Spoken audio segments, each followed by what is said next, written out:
તો એક મોટા સમાચાર સામે આવી રહ્યા છે, ગંભીર સમાચાર છે, અકસ્માતના સમાચાર સામે આવી રહ્યા છે। વડોદરામાં ગમખ્વાર અકસ્માત, 10 લોકોના મોત થઈ ગયા છે।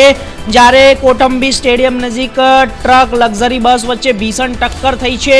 રાજસ્થાનથી સુરત જતી બસ વચ્ચે અકસ્માતનો ભોગ બની રહી છે। 25 થી વધુ મુસાફરો ઘાયલ થયા છે। એસએસજી હોસ્પિટલમાં સારવાર ચાલુ છે। વહેલી સવારે સર્જાયેલા અકસ્માતથી હાઈવે પર અફરાતફરીનો માહોલ સર્જાયો।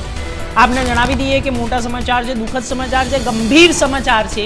वडोदरा में गमख्वार अकस्मात सर्जायो छे। 10 लोकोना घटना स्थले मौत थई गया छे। कोटंबी स्टेडियम नजीक ट्रक लक्ઝરી वच्चे अकस्मात सर्जायो छे। राजस्थान थी सूरत जती बस गमख्वार अकस्मात अने घायल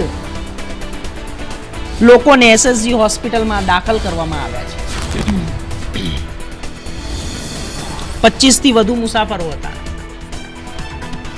તો આપણે જણાવી દઈએ કે વડોદરાથી જ્યારે ગમખ્વાર અકસ્માતના સમાચાર સામે આવે છે, 10 લોકોના મોત થયા છે। તાત્કાલિક ઘટના સ્થળે થઈ ગયા છે।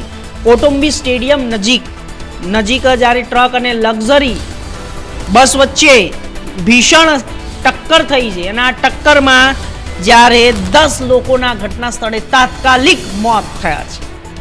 25 થી વધુ મુસાફરો સવાર હતા, ઘાયલ થયા છે। તે લોકોને તમામને એસએસજી હોસ્પિટલમાં સારવાર માટે ખસેડવામાં આવ્યા છે।